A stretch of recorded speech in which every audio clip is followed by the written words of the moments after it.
하나님께서 나에게 주신 것이니로다. 내가 여호와께 범죄했으니 주께서 나를 나타나사 시험이니까지 그의 노를 당하리니 주께서 나를 인도하사 광명에 이르게 하시리니 내가 그의 길을 보리로다. 인사하십니다. 오직 예수 그렇습니다. 오늘은 하나님을 바라보는 자의 복 이렇게 적용했습니다. 미가서 이제 9장 7장 9절에서 7절에서 9절인데요. 원래 이제 미가서를 이제 연대기 순으로 성경에서 기록을 해놓으면 그 소선지서 중에서는 제일 첫 번째가 호세아, 요엘, 아모스, 오바다 이렇게 나오는데 호세아, 요엘, 아모스 다음에 이 미가가 들어가야 이제 순서적으로는 맞는다는 말씀이죠. 성경은 뭐 순서적으로만 다 기록되는 것은 아니기 때문에 하여튼 오늘 미가서를 보아야 되는데 미가라고 하는 이름 자체가 누가 여호와와 같으뇨 이런 뜻입니다. 그러니까 우리가 이제 일반적으로 살아가는 데 있어서 우리 한국 사람들도 이름을 이제 뜻글자를 써서 그 이름들이 다 뜻이 있어요. 그래서 그 이름을 어떻게든 좋은 이름을 지어주려고 뭐 지금도 그런지만 이전에는 장명가를 찾아가서 돈을 주고 이제 이름을 받아오기도 하고 대개 이제 부모님이 이름을 지어주든가 아니면 조부모님께서 이름을 지어주든가 이렇게 하시죠. 그 다음에 이제 그 여자분들은 잘 모르겠는데 남자분들은 이제 그 가정마다 돌림자가 있어서 이제 그 제가 그 우리 할아버지가 참봉을 지냈었는데 죄송도 아니에요. 근데 이제 이분이 이제 그 우리들 이름을 다 지어주셨는데 그 원칙이 있더라고요. 그러면 이제 그 성은 가릴 수가 없잖아요. 그렇죠? 근데 성이 한자로 이제 저는 오얀자를 쓰니까 하나, 둘, 셋, 넷, 다섯, 여섯이란 말이에요. 그러니까 이제 6획이 나온단 말이에요. 그럼 가운데 들어가는 말은 홀자는 한문이 홀수가 돼야 돼요. 짝수 홀수하면 안 돼요. 짝수도 안 돼요. 짝홀짝 아니면 홀이면 홀짝홀 이렇게 이름을 짓는 거예요. 기본적인 이름을 짓는 거예요. 아니면 여러분들이 혹이라도 요즘에는 뭐 우리 믿는 사람들은 성경에 나와 있는 어떤 좋은 이름 뭐 이제 또 하나님과 연관된 좋은 이름들을 많이 이제 사용해 짓습니다만은 이제 모르겠어요. 지금은 이제 그 호적을 올릴 때 그 한문을 안 올리고 한글만 올려도 되는지 모르겠는데 이제는 한문을 꼭 올려야 됐어요. 그러면 이제 그 한문이 들어가는 그 이름을 지으려고 할 때는 항상 이게 대칭이 돼야 돼요. 홀수가 먼저 나오면 짝수, 그 다음에 홀수. 짝수 오면 짝수, 홀수, 짝수. 이렇게 이제 이름을 지어야 되는 거예요. 근데 저는 이제 이제 명자, 우리는 이제 뿌리는 자가 이제 돌림자인데, 이 명자는 그 원래 목숨명을 쓰셨어요, 우리 할아버님이. 그런데 이 면석이가 한문을 잘 몰라가지고, 목숨명자를 모르는 거예요. 그래서 밝은 명자를 기록을 올렸어요, 이분이. 그래서 지금도 밝은 명자예요. 근데 밝을 명자는 이름에 쓰는 한문이 아니에요. 그래서 저는 이상한 사람이죠. 그래서 제가 해석을 했어요. 이제 밝을 명의 뿌리근. 그러면 이게 사람은 근본이 바른 사람이다. 해석이 그렇죠. 이제 그 어쩔 수 없어요. 해석을 제가 해야 되니까. 하나님께서 그래서 내가 이 사람은 이제 목숨이 그러니까 생명이 아주 오래 보존되는 사람이다라고 하는 이름을 주셨는데 할아버지가 그게 아니고 근본이 바른 사람으로 살아가도록 하나님 허락하셨구나. 그래서 내가 우리 유교 집안의 철저한 집안에서 우리 가정에서 제일 먼저 예수님을 믿고 내가 하나님의 종으로 부름을 받았구나. 이렇게 이해를 하는 거예요. 아멘 안 하시죠? 아멘. 뭐 재미가 없으시죠? 남의 재미가 없어요. 그런데 여러분들도 혹시 이제 그런 일이 있으면 그렇게 그걸 기억하셔서 하시면 좋을 것 같습니다. 근데 미가는 이스라엘에서는 늘 이름을 질 때 하나님과 연관된 이름을 많이 지어요. 그래서 누가 여호와와 같으냐. 그 미가를 볼 때마다 하나님을 기억하겠죠. 미가. 그러면 그 앞에 겸손히 하나님 앞에 이제 경외하는 역사들이 나타나게 되었을 것이라는 생각을 가져요. 근데 아무튼 이 미가에 대해서 미가서는 이제 7장까지로 되어 있는데 그 1장에 보면 그 1장 14절에 보면 그 가드 모레셋 사람이다 이렇게 말해요. 원래는 모레셋이라는 것이에요. 모레셋은 예루살렘에서 서남쪽으로 한 40km 정도 떨어졌으니까 굉장히 이제 촌이에요. 그리고 아주 조그마한 도시인데 왜 앞에 가드가 들어가든지 가드 모레셋 아니면 모레셋 가드 이렇게 표현하는데 그 당시에 이스라엘과 늘 전쟁을 일으키던 나라가 블레셋이에요. 초창기에. 나중에는 이제 아수르, 그 다음에 바벨론, 그 다음에 메데바사, 그 다음에 이제 헬라, 그리고 로마가 이제 이스라엘을 괴롭히고 있습니다만은 기본적으로는 이제 그 블레셋 쪽 속들이 다 이스라엘과 전쟁을 치러요. 그래서 다윗과 골리앗을 이렇게 알고 있고, 근데 이제 이 블레셋 지역에서는 5개의 큰 도성이 있어요. 그 중에 하나가 가드예요. 그래서 그 오레셋이라고 하는 그 이제 시골 마을은 블레셋의 큰 도시 가드라는 곳에 접경에 있는 거예요. 그러니까 어떻게 보면 그 이제 블레셋 족속들에게 많은 어려움을 받았을 수 있는 지역이라고 볼 수 있어요. 근데 이제 실제로 이 미가는 그 약 60년간 하나님의 선지자로서 예언하고 말씀을 전했는데, 기본적으로 이제 남유다의 복음을 전한 사람입니다. 그 유다의 요담, 아하스, 히스기야 이 세 왕 때의 복음을 전했어요. 근데 복음 활동 기간이 이제 BC 735년에서 690년 사이인데, 그러면 이 미가서가 언제쯤 기록되었을까라고 추정을 해보면 약 BC 700년 정도에 기록된 겁니다. 그러면 여러분은 그 상태에 이제 제가 왜 이 말을 하냐면, 여러분이 그 역사적인 상황을 머릿속에 참 이제 연상을 한번 해보라는 말씀이에요. 자, 이제 북왕국 이스라엘, 남왕국 유다가 이제 북왕국 이스라엘인데, 북왕국 이스라엘 10개 지파가 있었어요. 굉장히 강성한 나라예요. 지금도 우리도 남북으로 갈려져 있지만 땅덩어리는 남한이 커요, 북한이 커요? 잘 모르세요? 북한이 커요. 그 다음에 지하자원은 남한이 많아요, 북한이 많아요? 북한이 훨씬 많아요. 근데 살기는 어디에 더 잘 살아요? 야, 이것도 참 희한한 거예요, 그죠? 근데 이제 이스라엘도 북왕국이라는 나라는 10지파가 살았으니까 땅도 크고 뭐 분명히 지하자원도 많고 뭐 모든 것이 인력도 풍성했을 거예요. 그런데 잘 사는 건 어디가 살아요? 유다가 잘 살아요. 유다는 남유다는 이제 별 볼 일 없게 2개 지파로서 이제 작은 나라인데도 불구하고 그렇게 살아갔어요. 아무튼 이제 그런데 이 북왕국 이스라엘이 멸망을 당하는 게 아수르의 BC 이제 722년에 멸망을 당해요. 그러면 미가 선지자가 이 하나님의 말씀을 북왕국에는 왜 전하지 않고 남유다에게 전했을까? 이런 의문이 생길 거 아니에요. 안 생기세요? 저는 이 미가서를 보면서 그 생각이 먼저 탁 떠오르더라고요. 왜냐하면 지금 남유다는 BC 586년에 무너져요. 그러면 미가가 이 말씀을 전하고 난 이후에 적어도 150년 동안 남유다는 흘러가는 거예요. 아무런 문제가 없는 것 같지. 그런데 북왕국 이스라엘은 이 말씀을 전하고 22년 만에 무너져요. 그러면 어디다 먼저 이 말씀을 줘야지 합당하겠어요? 여러분 생각에는 북왕국을 먼저 줘야 된단 말이에요. 근데 여기에 우리는 많은 의문을 갖는데 하나 생각해 볼 수 있는 부분이 있다 이거야. 이미 북왕국은 늦었다는 거야. 자, 그럼 22년이라는 시간이라는 세월을 우리가 보면 우리 민족으로 볼 때는 20년이면 뭐라고 말해요? 우리가 한 세대라고 말해요. 한 세대 동안이 남아있는 그 엄청난 시간 동안에 이들이 회개하고 돌이킬 수 없다라는 판단이 나왔다는 거예요. 이거 얼마나 무서워요. 자, 우리나라가 이제 남북 전쟁이 일어났어요. 그걸 이제 우리가 이제 6.25 전쟁이라고 표현하고 이렇게 표현해요. 그런데 예견치 않게 중공군이 개입을 하는 바람에 우리나라가 초토화돼 버리잖아요. 그럼 자, 이제 전쟁이라고 한번 생각을 해보단 말이에요. 그럼 지금 아닌데 지금 이제 예상을 한번 연상을 해보는 거예요. 지금 이제 남북한의 전쟁이 딱 터졌어요. 그래서 야, 2015년 1월 25일 지금 11시 39분 발로 남북전쟁이 터졌다! 이 소문이 났어요. 그러면 이제 우리가 예상치 못했어요. 휴가 보낼 군인들 다 휴가 보내고 그 다음에 오늘 주일이니까 뭐예요? 쉬어요. 쉬어가지고 뭐 종교활동을 해서 교회 갈 사람 교회 가고 성당 갈 사람 성당 가고 절에 갈 사람 절에 가고 나머지는 뭐 이제 자거나 뭐 빨래를 하거나 뭐 쉬거나 막 놀고 막 또 어떤 외출도 나오고 외박도 나오고 막 이렇게 됐어요. 그러니까 이제 부대가 지금 뭐 이제 그 부대를 지키고 있는 사람은 어떤 사람이에요? 최소한의 병력이에요.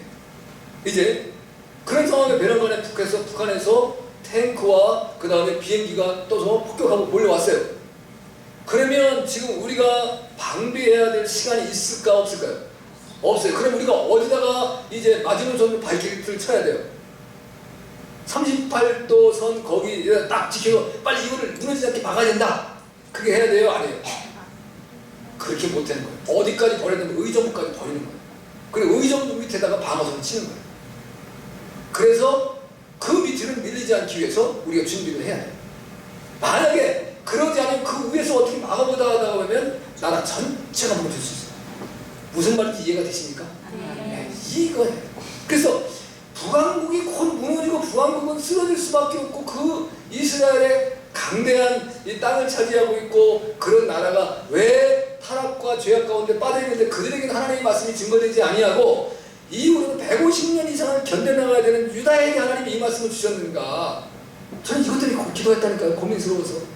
그랬더니 하나님께서 나에게 그 지혜를 주더라고요. 아니 지혜가 있으니까 여러분들은 똑똑하셔서 금방 이해하시죠. 저는 이해가 안 되더라고요. 20년이라는 우리로부터 한 세대인데 그럼 북왕국을 살릴 수가 없었을까? 하나님은 남은 유다를 지키기 원한다. 다 무너지기 원하지 않는다는 거죠. 이게 핵심적인 말씀이에요. 그런데 다른 말로 이제 이걸 바꿔서 말하는 거예요. 오늘 제목으로 선정을 하면 북왕국에는 아무리 하나님의 말씀을 전해도 누구를 바라보지 않는다? 하나님을 바라보지 않는다. 자, 북한에다가 지금 여러분이 지금 뭐 생활고가 어렵고 뭐 이제 어떻게 보면 이제 살 길이 없어서 그 중국으로 이제 압록강을 건너고 두만강을 건너고 꽃제비가 되고 막 이런 어떤 어려움을 당하면서도 또는 잡혀서 또는 죽임을 당하기도 하고 포로승에 끌려가기도 하는데 이렇게 살아가면서 어떻게 해야 되겠습니까? 거기에 희망이 없는 거예요. 하나님을 바라봐야 희망이 있는 거예요. 여러분 적어도 저는 탈북자 된 사람들이 대한민국에 와서 어느 사람이고 고백하는 고백을 보면 자기하고 함께 넘어오다 죽은 사람도 있고 자기 가족도 죽고 별일을 다 당했는데 결국은 그들이 이 대한민국에 살아나온 사람들에게 가장 특징적인 부분이 하나 있는데 그건 뭡니까? 믿음이랍니다. 믿음. 뭐에 대한 믿음이냐? 하나님에 대한 믿음. 하나님인지 알았는지는 몰라요. 자, 제가 어떤 목사님 오늘 새벽에도 말씀드렸어요. 오늘도 설교 길어지게 생겼습니다. 어쩔 수 없습니다. 하나님이 이제 그 오늘 새벽에 어떤 목사님이 말씀드렸는데 아직 여러분이 잘 이해했어요. 야, 대단한 말씀이다. 우리는 옳고 그름을 분별하고 판별하는 능력은 뭐예요? 이성이에요. 이성을 가지고 이것이 맞다, 이건 틀리다를 구별할 수 있어요. 우리에게 이성적인 지식이 없으면 그걸 구분할 수 없습니다. 우리 이제 안산에서 일어난 그 이제 납치 살인 사건에 그 사람을 우리가 전형적인 뭐라 그래요? 사이코패스다 이런 표현을 하잖아요. 사이코패스는 다른 게 아니에요. 전두엽에 센서가 없어진 사람은 사이코패스예요. 제가 이제 뇌에 대한 공부를 한 학기를 했는데 이제 전 세계는 지금 뇌에 대한 연구를 굉장히 많이 합니다. 우리 인간의 가장 중요한 중심은 어디에 있느냐? 그 서양에서 지금 뇌에 있다고 판단하는 거예요. 그래서 여기 특별히 이제 축두엽의 변연계라고 하는 곳에 그 우리의 중심이 있다라고 얘기를 해요. 근데 이 옆별의 변연계와 이 이제 전두엽의 그 센서가 연결이 돼야지만 여기에서 그것을 감정을 컨트롤할 수 있고 기쁨과 또는 슬픔 또는 이제 희노애락을 깨달을 수 있는 것이 있는데 이 센서가 끊어지면 그게 전혀 없다는 거예요. 희노애락을 모른다는 거예요. 그래서 예를 들어서 이제 누구에게 이제 고통을 주고 어려움을 줘도 그것이 고통인지 모른다는 거예요. 여러분 지난번에 그 아덴만 작전 했던 석혜균 선장 나오고 그 이제 우리 청해부대가 그 구출하고 된 사건 속에서 뭐예요? 그 석혜균 선장의 총을 4발 쏜 거기 어디예요? 소말리아의 그 해적을 찾아가서 위로했잖아요. 근데 그 사람이 결혼한 사람이 자식도 있고 부인도 있는데 해적이 나쁜 걸 몰랐다는 거예요. 그건 왜 그러냐면 그 소말리아라는 나라가 내전으로 말미암아 지금 한 8개에서 10개의 이제 강도 집단들이 있는 거예요. 그 집단들끼리 서로 싸우고 죽이고 하고 살아가니까 살아갈 방향이 없는 거예요. 그래서 뭘 했냐면 그 넓은 바다에 다니는 것들을 해적지에서 먹고 사는 거예요. 그래서 그 해적지를 해가지고 남의 배를 파괴시키고 사람을 죽이고 그러는 것이 죄인지 몰랐대요. 왜? 그 사람들은 어떻게 보면 율법이 없는 사람들. 법이 없으니까 뭐가 옳고 그르는 걸 모르는 거예요. 이성이 없는 거예요. 배운 바가 없어요. 누가 가르쳐준 바가 없는 거예요. 그러니까 이성은 옳고 그름을 판단하는 능력이 최고입니다. 하나님 왜 그런 이성을 주셨어요? 저에게도 있고 여러분들 이성이 있어요. 그런데 이성은 기적은 못 만든다는 거예요. 기적은 뭘로 오느냐? 믿음으로 온다는 거예요. 할렐루야. 믿음은 이건 어떻게 단단해 보이는 거예요. 아직 이루어진 것도 아니고 이루어질지 안 이루어질지 몰라요. 그런데 믿음은 때때로는 너무 힘겹고 고달프기도 하지만 결코 기적은 믿음을 통해서만 일어납니다. 이성을 통해서는 기적이 안 일어나요. 이성은 기적을 바라볼 수가 없어요. 네. 이성은 눈에 보이는 것을 따라서 이것이 옳다 그러다는 판단할 뿐이에요. 믿음은 너무 소중한 겁니다. 그래서 탈북자들은 다 나름대로 이 한국 땅에 들어온 사람들은 그게 이제 어떤 경로를 통해서 왔는지 그분들은 예수를 믿는 사람들이 되었습니다. 여러분, 그 어려운 치하에서 예수님을 믿는 것이 어렵다고 하는 사람들의 모습을 보면서 우리는 뭘 느낍니까? 우리는 너무 좋은 신앙생활을 하고 우리는 예수님을 믿는 데에서 누가 방해하는 사람이 없어요. 그런데 문제는 내가 게을러서 또는 내가 정욕에 빠져서 내가 세상 것을 좋아하다가 하나님을 바라보고 하나님을 사랑하는 것을 놓쳐버릴 때가 너무 많다는 것을 보고 부끄러움을 느끼지 않습니까? 자, 오늘 이제 미가서 하나님을 바라보는 자는 그럼 어떤 복을 하나님이 주시는가? 오늘 특별히 제가 세 가지의 말씀을 나누려고 합니다. 그러면 이제 기본적으로 이스라엘이 어떻게 타락했었기 때문에 하나님께서 이 역사를 나타낸가를 보여주셔야 돼요. 이제 미가서는 제가 7장까지 되어 있는데, 미가의 세 편의 설교입니다. 1장에서부터 1장 1절에서부터 3장 2장까지는 뭐냐면 심판에 대한 설교를 했어요. 3장 1절에서부터 이제 5장까지는 이제 두 번째 설교인데, 그럼에도 불구하고 하나님께서 구원하시고 하나님을 따르는 자를 승리할 수 있는 축복을 주시겠다는 약속을 주세요. 그 다음에 6장 1절부터 이제 7장 마지막 절까지의 그 설교는 세 번째 설교인데, 오늘 세 번째 설교에 속한 부분입니다. 회개를 촉구하고 그리고 용서를 해주시겠다는 겁니다. 근데 이제 참 이게 여러분 잘 회개와 용서인데, 여러분이 여러분의 인생에서도 한번 경험해 보셔야 돼요. 내가 살아가다가 친구에게든 아니면 이웃에게든 또 어떤 이제 직장 동료에게든 또는 가족에게든 해다가 어떤 실수를 저질 때가 있어요. 내가 잘못을 저질 때가 있어요. 그럼 여러분 어떻게 합니까? 용서를 빚습니까? 네? 아니죠. 용서를 빌거나 회개하지 아니하고 피하려고 하거나 아니면 무시해버리려고 합니다. 그럴 수도 있지. 나보다 더 나쁘게 살아가는 사람도 이 세상에 얼마나 많은데 그걸 가지고 나 한 번밖에 그런 짓 한 적 없는데 이렇게 하지 않습니까? 여러분, 잘못을 안 저지르고 살아가시는군요. 훌륭하십니다. 근데 거의 우리 인간이 그렇게 돼 있어요. 내가 누군가가 또 나의 죄를 지적하면 어떻게 해요? 무릎을 꿇습니까? 제일 먼저 나타나는 게 뭐예요? 화를. 나를 어떻게 보고 나한테 그런 말을 하느냐? 당신이 봤느냐? 막 화를 내고 싸웠어요. 그리고 이제 거짓말을 반복된다.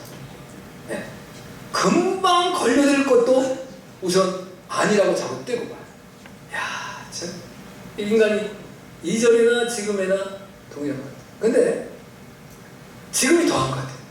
이전에는 어린아이들은 거짓말을 잘 못했어요. 잘했어요, 못했어요? 지금 어린아이들 거짓말 잘해요, 안 해요? 잘해요. 너무 잘해요. 지금 어린아이들이 거짓말. 그러니까 하나님의 백성들 아닌 일반적인 애들은 거짓말을 반복했답니다. 부모님도 속여요. 선생님 한 번에 넘어갑니다. 얼마나 거짓말 잘하는지.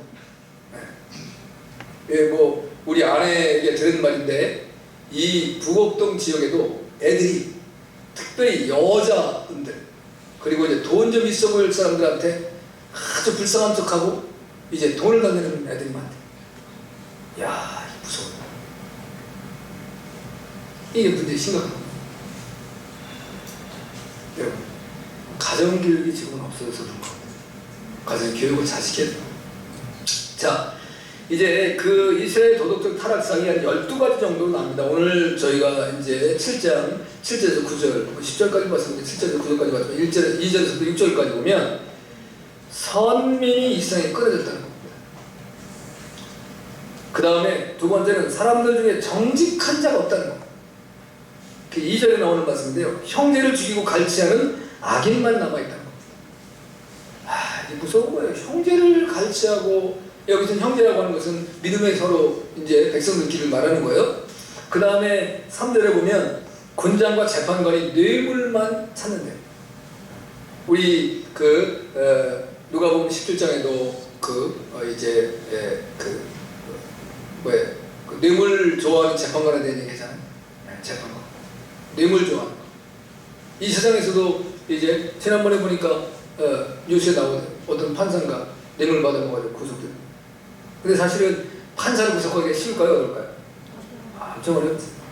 자기들끼리는 서로 이제 검사, 변호사, 판사 세 분이 이제 재판하고 나와서 식당에 가서는 서로 그러잖아요. 서로 그런다잖아요. 야, 서로 돕고 먹고 살아야지. 어떻게 하냐? 자기들끼리 다 서로 통한다. 서로 돕고 먹고 살아야 된다. 괜히 재판을 받는 사람은 불쌍하지. 그래서 여러분 성경은 뭐라 그래요? 송사하지 마라. 그거 해봐야 아무 소용도. 내가 설령 내 의로움이 밝혀질 수 있을지도 모르지만 또 어떤 사람은 또 억울함을 당할 수 있다는 것이. 그래서 우리는 송사당할 일을 하지 말아야 되고, 첫째는 그런 시시비비에 걸리지 않도록 여러분이 사셔야 돼요. 하나님이 여러분을 지켜주셔서 보호하셔서 여러분 가정이나 그런 삶이 가장 축복입니다. 그런데 뭐 요즘에 보면 뭐 교회들에서도 매일 재판 이제 목사님하고 장로님하고 재판하고 별짓 다 하고. 그래서 큰일 났다. 이게 지금 이제 우리의 신앙의 타락사가 보여집니다. 그 다음에 대인이 악한 사역을 채우고 서로 연락을 취한다는 거. 그러니까 쉽게 말하면 이제 국가의 지도자들이 악한 욕심으로 말미암아 자기들만 기쁘고 즐기고 전치한다는 거. 누가복음 16장에 보면 누가 나와요? 부자가 나오죠. 자기 집에 앞에서 그 떨어지는 부스러기를 먹고 사는데 몸에 병도 들어가지고 피고름이 흘리는데 개가 와서 지지 흩어먹어도 그를 돌보지 않았어요. 자기는 날마다 잔치하고 베풀고 살았는데 둘 다 죽어가지고 이제 그것을 보잖아요. 무조건 있어요. 백부자 심판대에서 보잖아요. 자기는 갈 수 없는 곳에 있어요. 안타깝죠. 자, 그 다음에 이제 그게 3절의 말씀이고요. 4절에 보면 그들의 가장 선한 자라도 가시같이 형제를 상하게 한다는 거예요. 그래도 그나마 선한 사람도 형제를 가시로 찌르듯이 상하게 만든다. 여러분, 제가 늘 이 땅에 살아가면서는 주님이 최고로 중요하지만 그 다음에 사람 중에서는 가족이 제일 중요한 거예요. 하여튼 가족끼리 올바르지 않으면 성경은 가족을 제가 돌보지 않는 사람은 불신자보다 악하다 이렇게 말해요. 형제끼리 다투지 않아야 돼. 서로 사랑해야 돼. 그러니까 여러분이 부모님 마음이 제일 아플 때가 언제입니까? 형제가 다툴 때. 형제가 다툴 때 부모님의 마음은 찢어져요. 이제 공직에서 근무하다가 은퇴를 하셔서 자기 이제 자녀들에게 재산을 나눠준 분에 대한 기사를 제가 읽어봤어요. 신문에서. 이분에게는 자식이 셋이 있어요. 근데 막내 아들이 제일 못 살아. 그래서 큰딸이 제일 잘 살아. 그래서 자기 생각에는 막내 아들에게 재산을 좀 더 주고 싶어요. 고심을 합니다. 어떻게 해야 더 줄 수 있을까? 근데 큰딸이 만만하지 않아. 그냥 똑같이 줬어. 근데 지금도 마음이 아프대. 근데요, 요 자식들이요, 잘 사는 사람이 욕심이 더 많아. 다름은 아니지. 왜 그럴까요? 세상의 욕심은 채워지지 않는다는 거예요. 오늘 우리가 이제 전도서 4장을 제가 이제 새벽에 강의해 나가는데 7절, 8절을 봤어요. 이 사람이 자식도 없고 형제도 없어. 그런데 늘 수고하고 땀 흘려요. 근데 재산을 많이 모았는데 만족함이 없어. 더 긁어 모아. 그러다 나중에 자기가 회한하는 거야. 이걸 누구에게 해줘야 될까? 내 심령에도 기쁨도 없고 나의 인생은 헛되게 살아간다. 고백이 있는 거야. 그러니까 주님이 없는 사람의 마음속에는 늘 기쁨은 전혀 없어요. 감사도 없어요. 남을 돌아볼 수 있는 눈도 열리질 않아요. 오직 나야. 근데 나중에 나이 들고 늙어서는 허망한 거예요. 네. 제가 늘 가족을 소중히 여기라는 것 중에 하나가, 정말 우리가 어려움에 당했을 때 날 도와줄 수 있는 가족밖에 없어요. 남에게도 주님이 도와주시지만 그러나 육신적인 삶을 도와줄 거는 내 가족이에요.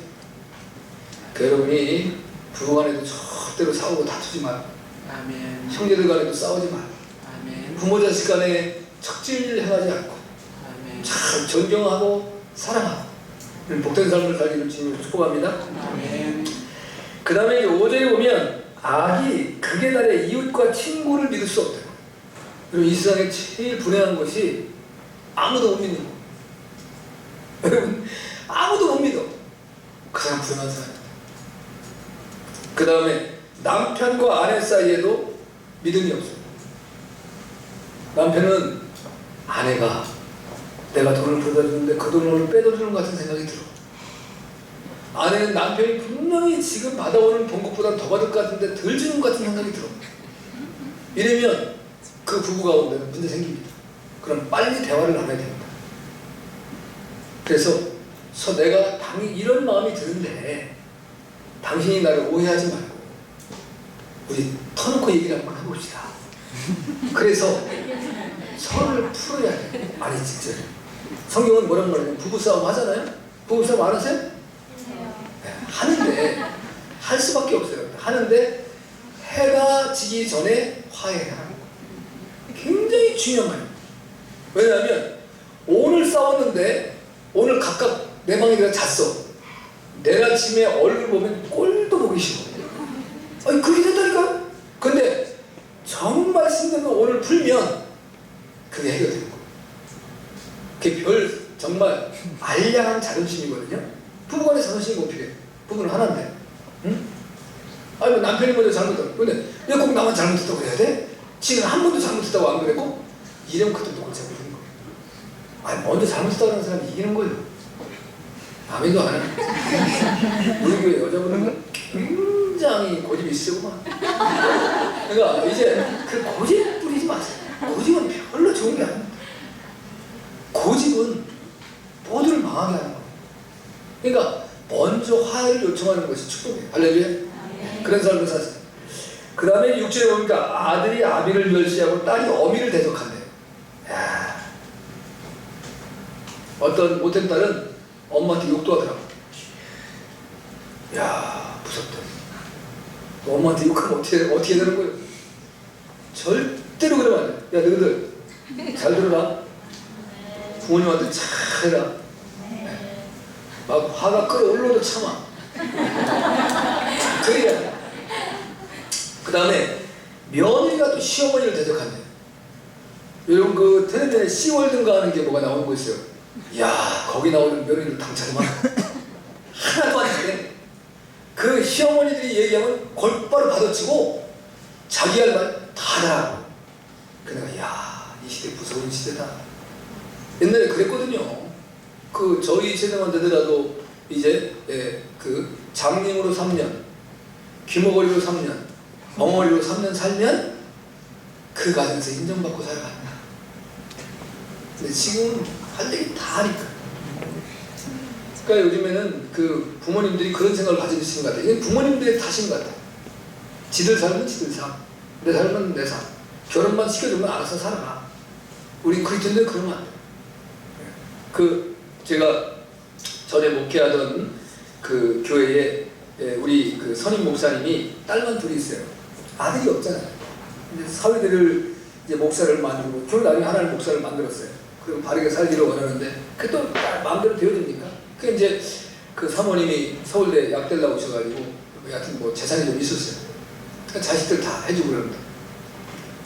근데 이 목사님이 당당하대. 야, 니들 아버지한테 11조 가져와. 하나님은 또 11조 드리고 나한테 11조 드려라. 그 자기가 11조 딱 받아요. 안 가져왔다니까 나는 안 가져주지도 않아. 잘 갖다 드린다.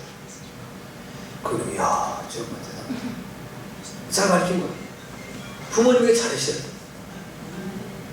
얘들이 딴 데만 쳐다보네. 니들은 형이들 부모님 계신 분 몇이나 있어. 니들이 다 부모님 계신 거지. 부모님들한테 잘 가. 그렇게 살아야 돼요. 정말이에요. 정말. 그 요즘에 신문에 보니까 정년 은퇴하고 정상적인 나이로 살아가면 그 살아가는 사람들의 돈에 필요한 것이 얼마나 더 4억 얼마인가? 그래, 그 정도가 필요하다. 한 달에 그 두 부부, 노 부부가 살아가는데 한 195만 원 정도가 필요하답니다. 그러면 이제 지금 100세 시대를 얘기하는 거예요. 그럼 60 몇 세의 정년이에요? 63세? 64세? 그러면 이제 그 다음부터 적어도 한 35년 정도 살아야 되는데 그 정도 돈이 필요하대요. 근데 그래서 노인에 대한 직업을 늘려야 된다. 이게 말은 좋아요. 아니 청년들도 지금 직업을 못 가져가지고 지금 쩌졌는데 노인이 어떻게 직업을 가질 수 있어요? 너무 마음 아파요. 자, 빨리 할게요. 그 사람의 원수는 집안 식구다 이렇게 말했습니다. 여러분 때때로 집안 식구가 원수가 되면 안 돼요. 지금 이스라엘의 형편은 그렇게 되어 있는 상황이에요. 지금 우리나라에도 그런 사람들 많습니다. 특별히 돈 있는 사람들, 권세 있는 사람들, 집안 식구들이 원수끼리 사는 사람들 많습니다. 어떤 부부들은 밖에 나오면 인고 부부야. 집에만 들어가면 다 자기 방대로 문 닫으면 끝이야. 심각한. 자, 그러면 오늘 이제 하나님을 바라보는 자는 어떤 복이 있는가? 첫째는 하나님이 귀를 기울이신다 했습니다. 오늘 10절에 보니까 나의 하나님이 나에게 귀를 기울이시로다. 하나님이 하나님을 바라보는 자가 무슨 말을 하는지를 들으신다는 거예요. 왜 들으세요? 들어주려고. 그래서 하나님을 바라보는 자에게 있어서 첫째 축복은 기도의 응답이 온다는 거예요. 아멘. 여러분이 기도하는데 기도의 응답이 안 오면 공허해요? 공허하지 않아요? 공허해요. 너무 힘들고 어려워요. 그런데 하나님께서는 우리의 귀에 들릴 수 있는 은혜를 주신다 했어요. 자, 열왕기상 18장 19절에서부터 40절에 보면 갈멜산의 전투가 있어요. 갈멜산 전투 아시죠? 예, 엘리야와 바알 선지자의 싸움. 당시에 아합과 이세벨이라고 하는 이제 최고의 악한 왕과 왕후가 북왕국 이스라엘을 다스리던 때입니다. 그래서 이제 이세벨이 바알 신앙을 데리고 들어오고 이제 그들에게 많은 재물을 주고 그들을 높여주면서 이스라엘의 하나님 신앙을 다 무너져버리고 우상을 숭배하는 신앙으로 뒤바뀌어 놓았어요. 그때 하나님의 선지자 엘리야가 이제 하나님의 말씀을 선포합니다. 아합에 대해서 늘 안 좋은 얘기만 하니까 아합이 견딜 수 없는 거예요. 그래서 이제 하나님 앞에 기도했습니다. 하나님, 내가 하나님의 선지자라고 하나님 인정한다면 이 땅에 3년 반 동안 우로를 내리지 말아주세요. 우로가 뭐예요? 비와 이슬이에요. 근데 우리나라는 뭘 이슬에 대해서 이렇게 고마움과 감사함을 못 느끼고 살잖아요. 그렇죠? 근데 그 팔레스타인 땅에는 너무 사막화된 땅이기 때문에 그런 이슬을 먹고 사는 거예요. 그래서 모든 이제 식물들이 지금은 뭐 보니까 스프링클러를 다 만들었다 그래요. 그 미국을 갔다 온 분이 어느 분이 그랬다고. 미국 이제 네바다 중간을 지나가면 차를 타고 8시간인가 12시간을 계속 가는데 거기가 다 이제 사막이에요, 사막. 거기 선인장 뭐 이렇게 나와 있고 그런데 미국 사람들이 얼마나 대단하냐면 그 나무 하나하나에 스프링클러를 해가지고 이게 자동으로 물이 나와서 물을 줬다가 섰다가 한다는 거예요. 대단한 사람들인 거죠. 지금 몽골이라는 나라가 이제 한때는 6천만 명이 있었다는데 징기스칸이 세계를 지배할 때 지금 몽골의 나라가 그래봐야 지금 이제 몇 만이요? 200만 300만 명 정도 인구밖에 안 되는데 90%가 사막화가 된 거예요. 왜 그랬을까요? 무식하게 나무도 보고 나 그냥 벼다가 때는 놈이 인자예요. 네. 지금 북한도 좀 큰일입니다. 없으니까 화목 막 그냥 벼다가 그래서 거기다 나무를 누군가 심어야지만 그 사막을 막을 수 있는 거죠. 그 우리나라에서 그 몽골에 내몽고 여기다가 나무 심어주기 운동하고 그러는 분들 있잖아요. 그 보통 어려운 건 아닌데 지금은 금방은 못 보죠. 후세대. 그게 이제 몇 세대가 흘러진 다음에 그 나무가 숲이 되어버리면 사막이 살기 좋은 오아시스가 될 수 있겠죠. 네. 그건 우리의 노력이란 말이에요. 그래서 제가 어제인가 뭐 제가 그 인터넷을 봤는데 미국에서 과학자들이 지금 이 역사의 시계가 어딘가 지난번에는 11시 55분이라고 했거든요. 11시 57분 됐습니다. 그러니까 지구의 종말이 3분 남았다는 거예요. 근데 시간의 개념이 이제 1분이 얼만큼일지를 이제 잴 수는 정확히 없지만, 근데 지금 위기에 대한 이야기를 하면서 행복이가 무서운 게 아니라는 거예요. 자연 환경의 오염이 무섭다는 거예요. 그걸로 지구는 멸종될 가능성이 높다는 거예요. 우리가 너무 여러분 이제 안타까운 것 중에 하나는 쓰레기 버튼 분리수거 꼭 하셔야 돼요. 우리 교회도 그 토요일날 청소하시는 팀들은 계속 분리수거 하세요. 그거 안 하면은요, 지금 보통 문제, 더 지금 문제가 되는 우리나라가 심각한 게 뭐냐면요, 짐승들의 오물을 어떻게 처리 못하는 게 지금 우리나라의 지금 최고의 고민거리입니다. 이전에는 저 태평양 가운데 갔다 그냥 부었습니다. 자, 우리나라가 아니라 이제 자차들 다 그렇게 했어요. 지금은 대양이 오염되니까 그걸 딱 금지시켰어요. 국제회의로. 그걸 못해요. 근데 이제 그 짐승들의 오물이 뭐가 문제냐면 두 가지. 항생제. 이건 없어지지 않아요. 그러니까 썩지라는 거예요. 짐승의 오물이 썩지를 않아. 또 하나는 뭐냐면 환경 호르몬제예요. 그걸 이제 그러니까 유전자 변형 이런 거 만들어내는 거 있잖아요. 그래서 전국에 뭐가 지금 형성되냐면 똥협회가 형성됐어요. 그 돼지 똥협회 이런 거. 이거 어떻게 처리할 것이냐. 나라가 발표를 안 해요, 지금. 발표하면 백성들이 들고 야단 납니다. 그러니까 이제 이런 문제들을 위해서도 여러분 기억하셔야 돼요. 기도하실 거예요. 하나님의 역사를 이끌어 가시지만 결국 우리 스스로가 죽을 일을 찾아갈 수 있어요. 하나님 앞에 기도할 때 그도 응답하신다고 했으니까, 하나님, 우리가 살고 있는 이 나라가 우리의 자손들이 잘 살 수 있도록 물려받게 하나님 축복하소서. 이 기도 드려야 돼요. 네. 우리의 죄악 때문에 우리의 자녀들이 고난받아도 되겠습니까? 안 되잖아요. 그러니까 사람들이 이제 자꾸만 좋은 바른 음식을 안 먹으니까 성질들도 싸나워지고 별거 아닌 것 같은데 막 그냥, 여러분 그 주차 시비 때문에 사람을 그냥 야구방망이로 때렸더라고. 아이고 무서워. 그러니까 그게 뭐예요? 아니 차 좀 뭐 자기가 못되는 거 보면 그러냐고 그러면 제가 딴 데 갔다 되겠습니다 하면 되는 거지. 그걸 가지고 승질 난다고 야구방망이로 뚫게 패? 이런 게 어디 있어요? 그것도 더군다나 젊은 사람이 나이 들으신 분. 그러니까 요즘에는 나이 드는 게 죄야. 무서워, 나이 드는 게. 예, 나이 들어가지고 어디서 말 한마디 제대로 할 수가 없어요. 예, 왜? 힘이 없으니까. 무서운 거죠. 이런 게 해결돼야 되잖아요. 하나님께 기도할 게 너무 많잖아요. 근데 하나님을 바라보는 자는 기도하면 하나님 응답해 주신다. 할렐루야. 그러니까 이 나라에 다시금 인상이 살아나야 돼요. 사람들의 이제 특별히 우리 자라는 자녀들의 마음, 심성이 바르게 잡혀야지. 공부 잘해가지고 공부 잘해야 돼요.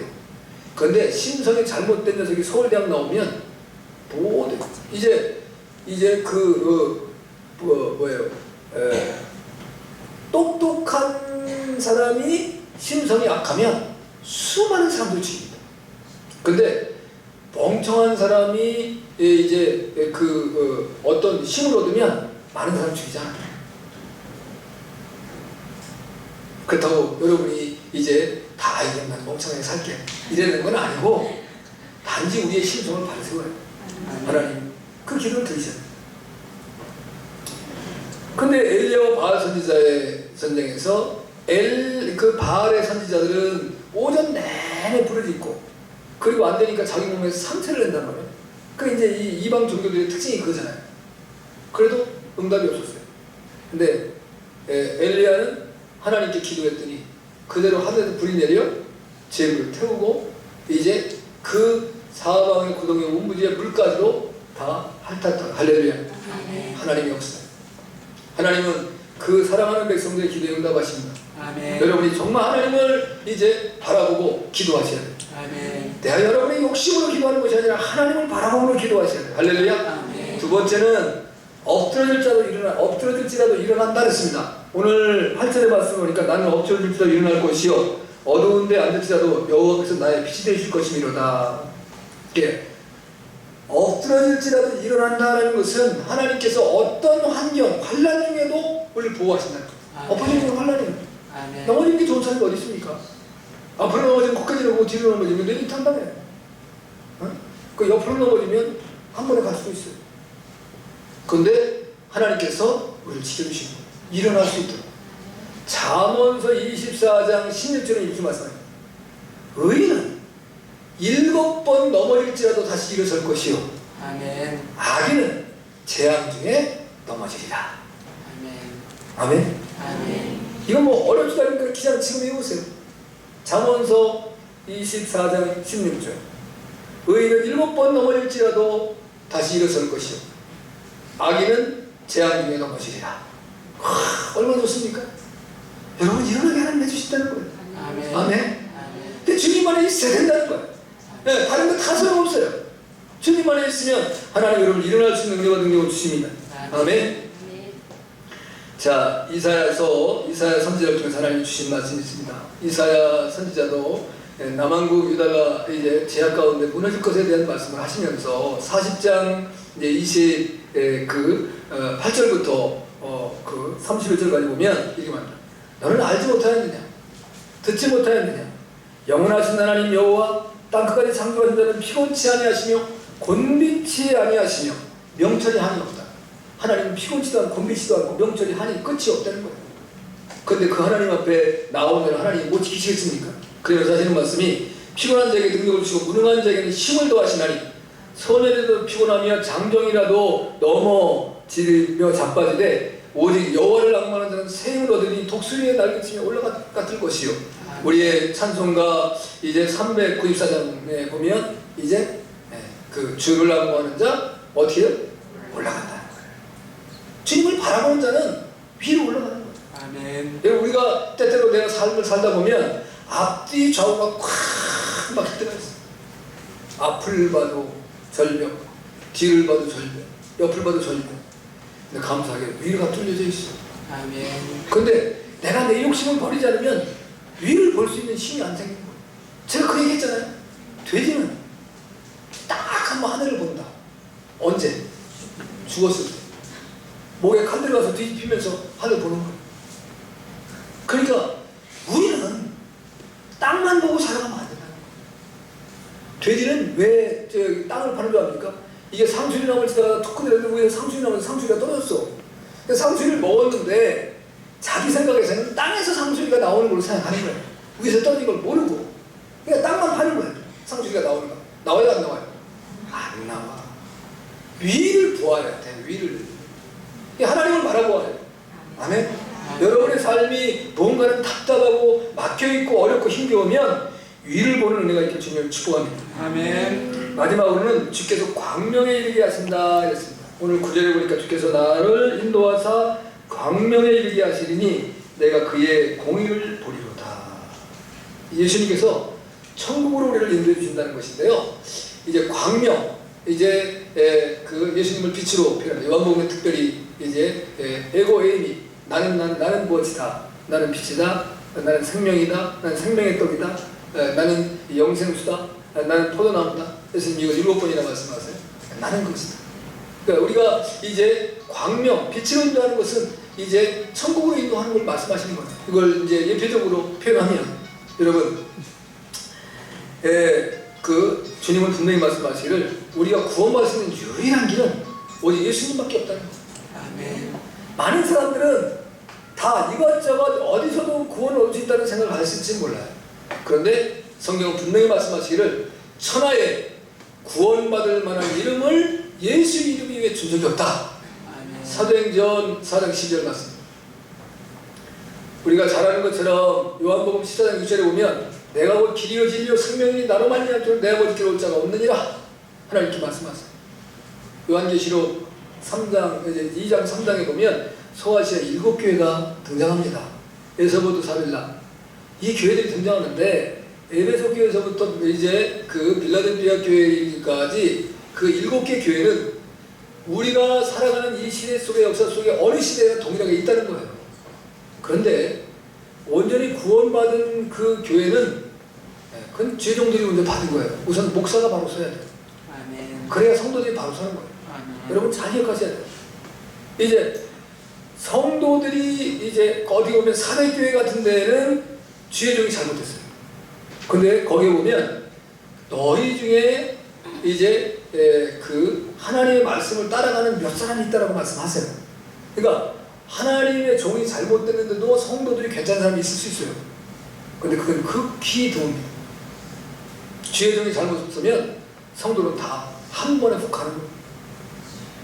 그러니까 여러분들이 목사를 위해서 기도해야 될 가장 중요한 이유는 나를 위한 거예요. 그게 아니 목사를 위한 게 아니라 여러분을 위한 거라는 거예요. 아멘. 왜냐하면 우리 목사님이 하나님의 말씀에 온전히 붙잡히고 온전히 성령의 능력에 사로잡히고 그 이제 은혜 안에 있어야지만 내가 천국 가는데 어려움이 없는 거예요. 아멘. 근데 그 목사님이 이제 말씀과 성령이 아닌 세상에 뭐 눈이 밝고 물질의 눈이 밝고 이제 세상에 어떤 이제 자기의 명예와 권세의 눈이 밝아지게 되어지면 성도는 희망 없습니다. 성도를 이용만 하는 거. 네. 큰일 나는 겁니다.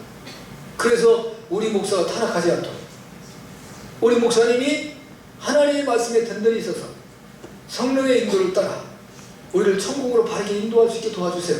아멘. 이 고백이 여러분 끊임없이 있어야 됩니다. 아멘. 여러분, 우리 목사님은 늘 말씀 여는 거니 걱정 없어. 뭐예요? 누가 걱정 없어? 다 넘어지는 거예요. 안 넘어질 수 있는 사람이 없습니다. 여러분, 그렇게 그래서 큰 교회 몇만 명 이제 뭐 몇천 명의 교회를 목회하시는 목사님들이 왜 넘어져요? 왜 넘어지겠어요? 다 넘어지는 거예요. 누구도 자신할 수 있는 사람은 없어요. 그래서 어떻게 해야 된다? 말씀과 기도로만 거룩해지는 거예요. 우리가 잘 알면 디모데 이제 그 전서 4장 5절에 나와 있는 말씀처럼 오직 말씀과 기도를 통해서만 거룩해지는 거예요. 그거 없이는 누구도 자기의 가지고 있는 테크닉과 그런 수술을 가지고는 한순간 버틸 수 있는데 못 버티는 거예요. 여러분들이 온전히 하나님을 바라봄으로 말미암아 천국으로 인도받는 놀라운 은혜와 축복이 있길 주님을 축복합니다. 아멘. 마태복음 10장 22절에 이렇게 말씀하세요. 나중까지 견디는 자는 구원을 얻으리라. 그래서 내가 늘 누구에게 붙어있으라? 예수님께 붙어있으라고 말씀하시죠. 예수님을 놓치시면 끝나는 겁니다. 근데 잘 기억하셔야 돼요. 우리가 기본적으로 예수님을 믿으면 모두가 다 성령 받는 건 아닙니다. 예수님을 믿고 성령을 받으시면 이제 하나님의 자녀의 은혜를 누려요. 근데 성령을 받고 난 다음에 히브리서 이제 5장 말부터 6장에 나와 있는 말씀을 보면 성령을 받고 나면 타락하면 다시 돌이킬 수가 없습니다. 그러니까 교회는 나왔는데 성령을 못 받았어요. 그리고 타락하는 사람은 다시 올 수도 있어요. 왜냐하면 이제 구원이 끝나기 전까지는 하나님의 구원의 역사가 차단되기 전까지는. 그러나 하나님의 성령을 받고 난 다음에 성령을 해방하고 타락해서 죄악으로 무너지는 사람은 다시 못 들어옵니다. 성경은 틀림없는 말씀입니다. 성경 말씀이 만약 틀리면 하나님은 가짜예요.